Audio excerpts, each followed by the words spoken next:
Do you know what it feels like to be erased, alive, breathing, standing at a table, and still erased? That's what happened to me. 1 second I was sitting at dinner, the clink of silverware echoing like gunfire in a quiet war, and the next, my own mother's voice cut through me. You are no longer one of us. Leave. Just like that. My name is Elena Cross.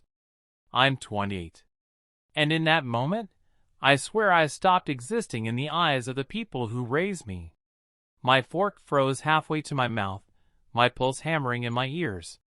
My mother's face was carved from stone, my father stared through me as if I were glass, and my brother, oh my brother, he smirked like he'd been waiting his whole life for this exile. I stood, trembling, words trapped in my throat. And when I hesitated, when I begged them to explain, they pointed to the door. The lock clicked behind me. Final. Absolute. I still had my house key in my pocket, but it was useless now. A shard of metal with no home attached. I pounded on the door until my fists hurt, shouting into silence. Nothing. No answer. And just like that, my entire world collapsed. I ended up in a cheap roadside motel, the kind with buzzing lights and carpets that smell like stale cigarettes. Lying on that stiff mattress, I kept asking myself, why? Was it because I refused to work at Cross and Company, the family's event empire? Was it because I wanted something different? Because I had the audacity to dream of writing screenplays instead of planning weddings?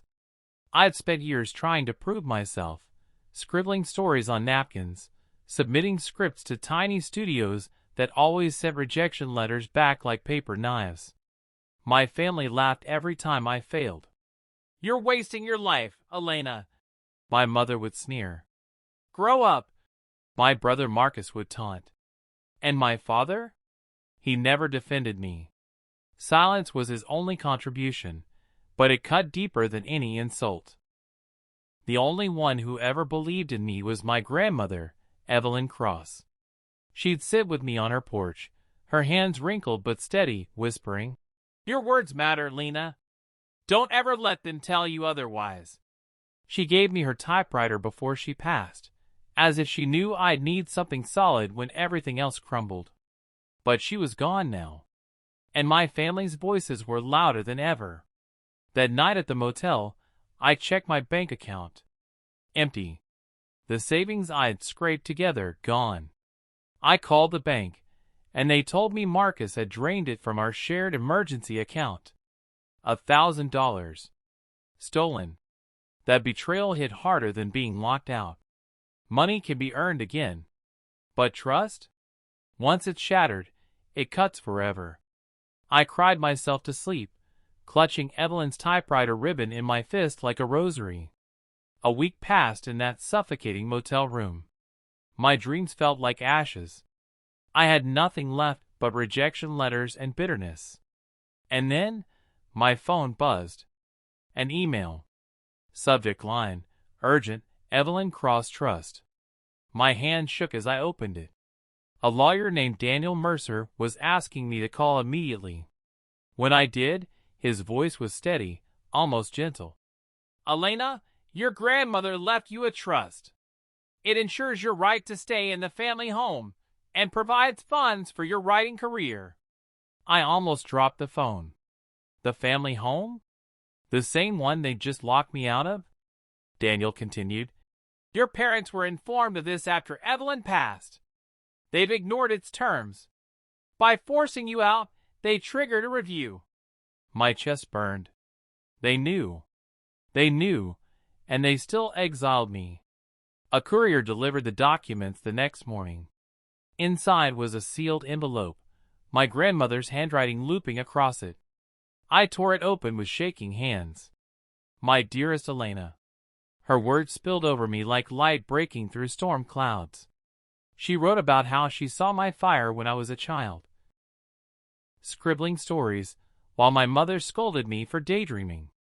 She wrote that this trust was her shield for me, so I'd never have to bow to their control. You are stronger than their doubts, she wrote. This house, and these funds are yours. Do not let them take them away." I sobbed until I could barely breathe. Evelyn had seen it coming. The betrayal, the dismissal, the theft. She'd built me a lifeline. But that lifeline came with confrontation. The meeting room felt like a battlefield. Daniel sat beside me, his files spread like weapons across the table. My parents sat opposite, stiff and furious. Marcus lounged back in his chair, arms crossed, smug smile plastered across his face. Daniel cleared his throat. "We're here to address the mismanagement of the Evelyn Cross Trust." "Mismanagement?" My mother's voice dripped venom. "That's absurd." But Daniel slid the papers across. $150,000 withdrawn without Elena's consent. Used for Cross and Company upgrades. Prohibited under the trust. My stomach lurched. $150,000. Not just my savings, my grandmother's legacy. Marcus scoffed. "We needed that money for the company. She doesn't deserve a dime." I locked eyes with him. "You stole from me." "From Evelyn." His smirk faltered. My father finally spoke, his voice low. "We thought we were doing what was best for the family." I shook my head, trembling but resolute. "No. You did what was best for yourselves. You locked me out of my home. You left me with nothing."